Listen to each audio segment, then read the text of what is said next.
여러분 안녕하십니까? 포항 MBC 뉴스투데이입니다. 어제와 달리 오늘 대구와 경북은 비와 함께 시작합니다. 비는 오늘 저녁까지 내리다 그치겠는데요. 자세한 날씨 유하경 기상캐스터가 전해드립니다. 이제 막 벚꽃이 만개했는데 야속한 빗줄기가 꽃잎을 떨어뜨리고 있습니다. 현재 대구와 경북 대부분 지역에 비가 내리고 있는데요. 오늘까지 대구와 경북에는 5에서 30mm, 경북 남부 동해안에는 10에서 40mm의 비가 예상되고요. 특히 경북 남부 동해안을 중심으로 오늘 낮까지 시간당 10mm 안팎의 세찬 비가 오는 곳이 있겠습니다. 수요일의 봄비는 오늘 저녁에 대부분 그치겠습니다. 어제는 정말 포근했죠. 대구의 낮 최고 기온은 24.6도까지 올라 평년보다도 6.8도가량 높았는데요. 오늘은 비가 내리며 기온도 조금 주춤합니다. 오늘 아침 대구의 기온 12도로 어제보다는 높은데요. 낮에는 15도에 그치며 기온 크게 오르지 못하겠고요. 대부분 지역에서도 15도 안팎에 머물겠습니다. 기온은 내일부터 다시 평년 수준을 회복할 전망입니다. 비가 그치고 내일부터는 다시 일교차가 커지겠고요. 당분간 기온은 평년과 비슷하거나 조금 높겠습니다. 날씨였습니다. 경주시 선거관리위원회가 주관하는 경주시 국회의원 후보자 토론회가 어제 포항 MBC에서 열렸습니다. 민주당 한영태, 국민의힘 김석기 후보는 지역 현안을 두고 열띤 토론을 벌였고 자유통일당 정수경, 무소속 김일윤 후보는 방송 연설회를 통해 자신의 공약을 강조했습니다. 임재국 기자가 보도합니다. 더불어민주당 한영태, 국민의힘 김석기 후보는 고준위 특별법 제정에 대해 엇갈린 시각을 드러냈습니다. 고준위 폐기물은 2016년도까지 경주에서 가지고 나가기로 약속을 했단 말이에요. 지금 전 정부가.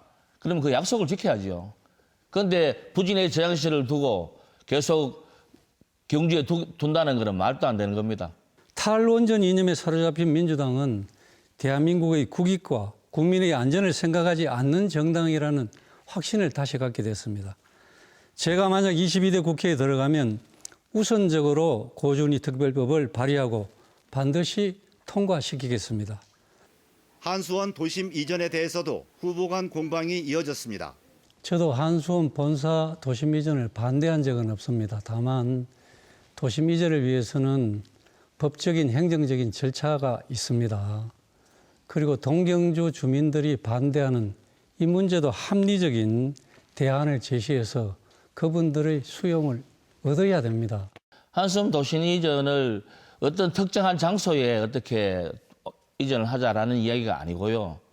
그거는 우리 시민들한테 공청회나 여론을 들어보고 장소를 택할 거고, 한수원 도심 이전으로 하자는 이유가 뭐냐면 경제가 도움을 받아야 될 거 아닙니까? 토론에 나서지 못한 자유통일당 정수경 후보와 무소속 김일윤 후보는 방송 연설회를 통해 자신의 정책과 공약을 제시했습니다. 경주시 후보자 토론회와 방송 연설회는 인터넷과 모바일을 통해 다시 볼 수 있습니다. MBC 뉴스 임재욱입니다. 흔히 대구 경북을 보수의 텃밭이라고 합니다. 반대 진영에서 보면 험지 중에 험지인데요. 총선을 앞두고 여야가 치열한 경쟁을 하는 수도권과 달리 대구 경북은 특정 정당의 강세로 정책 이슈가 실종되다시피 했습니다.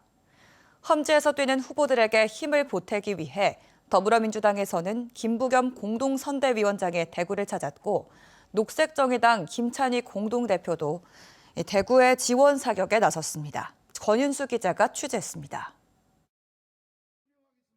2016년 20대 국회의원 선거에서 대구에서 유일하게 민주당 후보로서 62.3%의 득표율로 국회의원에 당선된 김부겸 전 국무총리.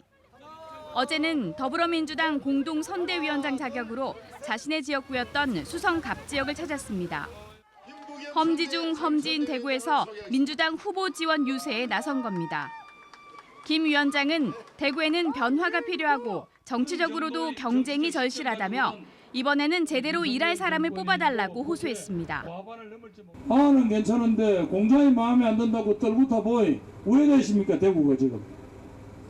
이번에 텔레비에서 뭐 이렇게 선거 관련 보도하는데 대구 경북 한 줄이라도 나오던가 해. 대구 경북 민주당은 이번 선거에서 윤석열 정권 심판 말고는 파괴력 있는 정책이나 이슈로 관심을 끌지 못하고 있습니다. 인지도가 높거나 중량감 있는 후보를 내세우지도 못하면서 어느 때보다 존재감 없는 선거전을 펼치고 있다는 평가를 받습니다. 김 위원장이 대구 지원을 온 것도 이 때문인데 이마저도 여당과 접전을 벌이고 있는 이른바 낙동강 벨트에 화력을 집중하느라 대구 방문은 뒷순위로 밀렸습니다. 대구 12개의 선거구 가운데 단 한 곳의 후보를 낸 녹색정의당에서도 당대표가 대구 후보를 지원하려고 찾아왔습니다. 김찬휘 녹색정의당 대표는 거대 양당은 보통 사람을 위한 정책을 펼치지 않는다며 서민, 노동자, 소상공인을 위한 정책을 내세우는 녹색정의당을 선택해달라고 호소했습니다. 국민의 2.7%가 종부세를 내는데 국민의힘 후보는 45%가 종부세를 낸다면 이것이야말로 특권층 초부유층 정당이다. 이거의 징표라고 말할 수 있겠습니다. 대구 경북에서 깃발만 꽂으면 당선된다는 인식이 강한 보수 정당의 후보들은 성의 없는 선거운동에 알맹이 없는 공약으로 유권자를 무시한다는 비판이 일고 있습니다. 이 틈새를 파고들어 야당 후보들이 지역 총선의 판세를 바꿔놓을 수 있을지 주목됩니다. MBC 뉴스 권윤수입니다. 제22대 국회의원 선거와 함께 울진에서는 도의원 재선거도 실시됩니다. 국민의힘 소속 전직 도의원이 공직선거법 위반으로 지난해 당선 무효형이 확정되면서 의원직을 상실했기 때문인데요. 주요 정당이 후보를 내지 않은 가운데 무소속 후보 3명이 치열한 경쟁을 펼치고 있습니다. 김형일 기자가 보도합니다. 울진군 선거구에서는 오는 10일 국회의원 선거와 함께 도의원 재선거를 실시합니다. 무소속 후보 3명이 출마했습니다. 남용대 후보는 제11대 경북도의회에서 도의원으로 선출됐고 도의회 농어촌 청년희망 특별위원회 위원장을 지냈습니다. 일자리도 없죠. 여러 가지 문제가 있어서 상당히 지금 분노하고 있습니다. 이 문제를 좋은 일자리, 어떻게 하면 젊은 사람들이 울진에 머물러서 울진을 지킬 수 있는지에 대한 고민을 다시 한번 심각하게 고민해 보려고 합니다. 주요 공약으로 미래세대 일자리 창출과 지역 문화관광 클러스터 조성, 울진 소천 간 36번 국도 4차선 추진, 영주 울진 간 KTX 연결 사업 등을 약속했습니다. 김재준 후보는 울진군 부군수와 경북도 산림환경연구원장을 역임했고 전 국민의힘 울진군 당원협의회 자문위원을 지냈습니다. 울진 부군수에 이르기까지 하여튼 멸사봉공의 자세로 폐기와 열정으로 일했습니다. 그러한 그 오랜 공직 경험을 우리 울진 발전에 몸을 던지고자 제가 이번에 출마를 하게 되었습니다. 산하경계 특성화대학 유치와 미래 울진농업 전략 시범 사업 발굴, 동해안 거점 시설 조성, 울진 인문학과 전래문화 발굴 선양 등의 공약을 제시했습니다. 장시원 후보는 울진군의회 군의원으로 3번 연속 당선됐고 8대 울진군의회에서 전반기 의장을 역임했습니다. 삼선 12년 동안 군의원 역할을 하면서 도의원의 중요성도 굉장히 많이 느꼈고요. 그래서 이제는 군의회를 넘어 이제 도에 가서 우리 울진군과 우리 울진 군민들을 위해서 열심히 이제 일하려고 그렇게 출마하게 됐습니다. 왕피천 공원 국가정원 추진과 한수원 무료 건강검진 대상 확대, 울진군 시내버스 무료 운행, 중장기 읍면별 LH 국민임대주택 확대를 공약으로 내걸었습니다. 전직 도의원의 선거법 위반으로 재선거가 치러지고 주요 정당들이 공천 후보도 내지 않은 가운데 울진군 유권자들의 표심이 어디로 향할지 관심을 모으고 있습니다. MBC 뉴스 김향일입니다. 제22대 국회의원 선거 사전투표와 선거일에 근무하는 노동자는 고용주에게 투표에 필요한 시간을 청구할 수 있습니다. 공직선거법에 따르면 고용주는 근로자가 투표하기 위해 필요한 시간을 청구하면 보장해줘야 하고 정당한 사유 없이 보장하지 않으면 1,000만 원 이하의 과태료가 부과됩니다. 또 공무원이나 학생 또는 다른 사람에게 고용된 사람이 투표하기 위해 필요한 시간은 보장돼야 하고 이를 휴무 또는 휴업으로 보지 않는다고 규정하고 있습니다. 포스텍 의대 신설을 놓고 적극적인 포항시장과 다소 소극적인 포스텍 총장 간의 설전에 가까운 말들이 오가면서 의대 유치에 차질이 생길 수 있다는 우려의 목소리가 커지고 있는데요. 일단 포항시장과 포스텍 총장이 어제 함께 식사를 하며 사태 봉합에 나섰습니다. 의대 정원 증원이 논의되고 있는 중요한 시기에 지역 내에서 갈등이 커져서는 안 된다는 위기감이 작용한 것으로 해석됩니다. 이규설 기자가 보도합니다. 원팀이었던 포항시와 포스텍 간 이상 기류가 감지된 것은 지난 3월 21일. 기자간담회 자리에서 이강덕 포항시장은 작정한 듯 포스텍 총장이 상하탑 안에서만 머물러서는 안 된다며 김성근 포스텍 총장을 강한 어조로 비판했습니다. 근데 뭐 비리비리하게 그러면 안 되죠. 전투적으로는 야 이거 안 되면 내 총장 안 해. 이런 생각을 해야 되지. 이어 지역 언론들도 정작 당사자인 포스텍이 의대 설립에 미온적이라는 내용의 비판 기사를 쏟아냈습니다. 비난이 점점 거세지자 포스텍 총장이 직접 진화에 나섰습니다. 김성근 총장은 제대로 된 준비 없이 당위성만으로는 의대 신설이 어렵다며 각종 자료를 제시했습니다. 최소한의 이 500병상의 부속병원이 운영되면서 110명 이상의 의대 교수를 가지고 운영을 하려고 그러면 최소한 연 매출이 3천억에서 4천억 이상 돼야 됩니다. 그러니까 인구가 적어도 100만 명 이상이 된다는 것은 거의 모든 사람들이 동의하는 바입니다. 이어 김 총장은 지난해 도와 포항시 포스텍이 실시한 의대 설립 타당성 용역 조사는 지나치게 낙관적인 측면이 있었다며 의대 설립 타당성에 대한 용역을 다시 의뢰할 계획이라고 밝혔습니다. 포스텍의 장점은 늘 소수 정예고 남들이 가지 않는 길을 가는 것이기 때문에 의대도 또 병원조차도 포스텍만이 할 수 있는 사업을 해야 되겠다고 생각하고 그걸 갖다 끄집어내는데 그렇게 단순히 단기간에 할 수 있는 일은 아니기 때문에 저희가 단지 그걸 가지고 실험하고 있을 뿐입니다. 한동안 평행선을 달리던 이 시장과 김 총장은 어제 오전 포스코 국제관에서 열린 AP포럼 조찬 간담회에서 옆자리에 앉아 식사를 하며 사태 봉합에 나서는 분위기입니다. 이 자리에서 김성근 포스텍 총장은 의대 설립에 대한 의지는 변함이 없으며 목표를 이루기 위해 노력하겠다는 뜻을 이강덕 시장에게 전달한 것으로 알려졌습니다. 이런 상황에서 한동훈 국민의힘 비상대책위원장은 지난달 30일 열린 한국지방신문협회 간담회 자리에서 포항에는 포스텍과 상승 효과를 낼 수 있는 연구중심 의과대학 스마트 병원을 세우겠다고 밝혀 일단 포스텍 의대 설립 인가에는 청신호가 켜졌다는 기대감이 커지고 있습니다. MBC 뉴스 이규설입니다.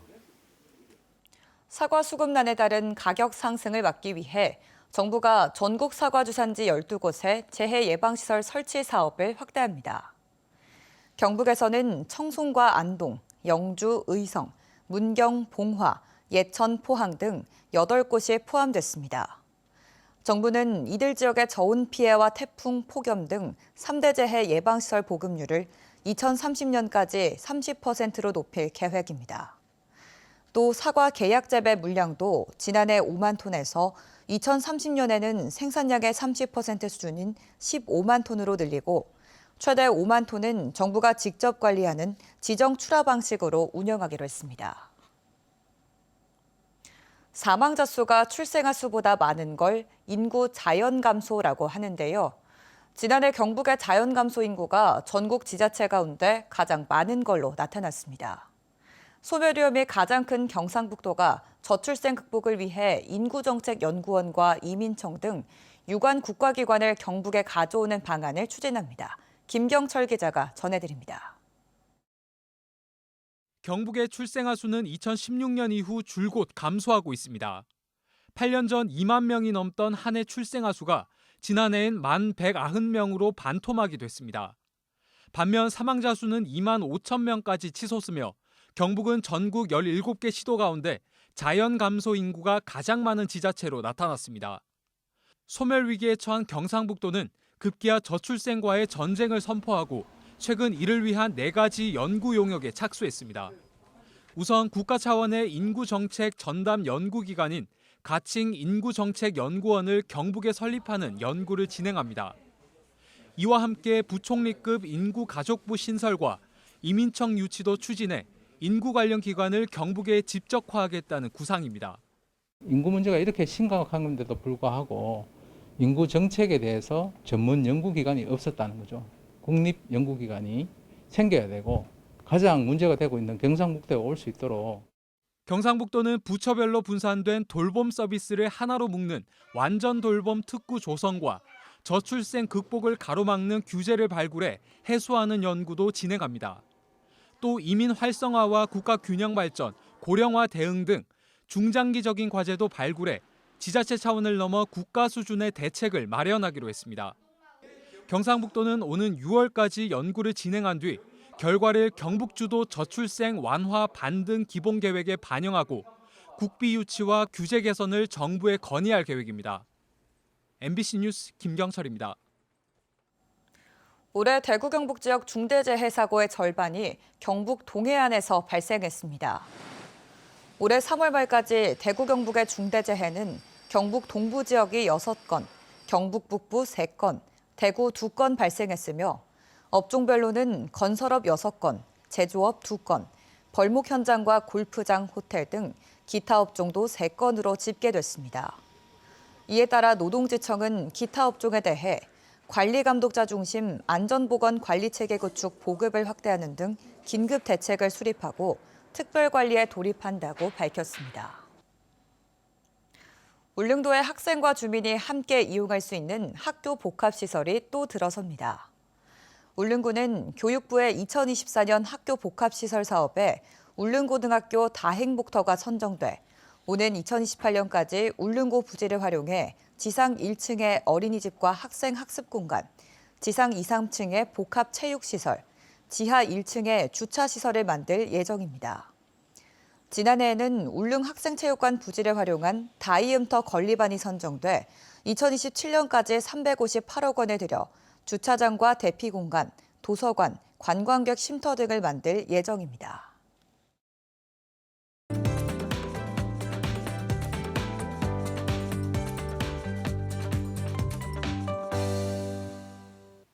이제 막 벚꽃이 만개했는데 야속한 빗줄기가 꽃잎을 떨어뜨리고 있습니다. 현재 대구와 경북 대부분 지역에 비가 내리고 있는데요. 오늘까지 대구와 경북에는 5에서 30mm, 경북 남부 동해안에는 10에서 40mm의 비가 예상되고요. 특히 경북 남부 동해안을 중심으로 오늘 낮까지 시간당 10mm 안팎의 세찬 비가 오는 곳이 있겠습니다. 수요일에 봄비는 저녁에 대부분 그치겠습니다. 어제는 정말 포근했는데요. 대구의 낮 최고 기온이 24.6도까지 올라 평년보다 6.8도가량 올랐는데요. 오늘은 비가 내리며 기온도 조금 주춤하겠습니다. 오늘 아침 대구의 기온 12도로 어제보다는 높지만요. 낮에는 15도에 그치겠고요. 대부분 지역에서도 최고 15도 안팎 머물겠습니다. 기온은 내일부터 다시 평년 수준을 회복할 전망입니다. 위성 영상입니다. 오늘 전국적으로 남해상을 지나는 저기압의 영향을 받아 비가 내리겠고요. 자세한 지역별 날씨 보시면 오늘 우리 지역 대체로 흐리고 비가 이어지겠습니다. 미세먼지는 좋음 수준 예상되고요. 바다의 물결은 0.5m에서 최고 3.5m로 약간 높게 일겠습니다. 오늘 아침 대구의 기온은 12도, 고령도 12도 가리키고 있는데요. 낮에는 대구 15도, 고령은 14도 예상됩니다. 안동의 현재 기온은 11도, 봉화는 오늘 9도로 출발합니다. 낮에는 안동 14도, 봉화는 15도 예상됩니다. 오늘 오후부터 경북 동해안을 중심으로 강풍이 부는 곳이 있겠고요. 포항의 아침 기온은 11도로 출발해 낮에는 13도 전망됩니다. 비가 그치고 내일부터는 다시 일교차가 커지겠고요. 당분간 기온은 평년과 비슷하거나 조금 높겠습니다. 날씨였습니다. 이상으로 포항 MBC 뉴스투데이를 마칩니다. 시청해주신 여러분 고맙습니다.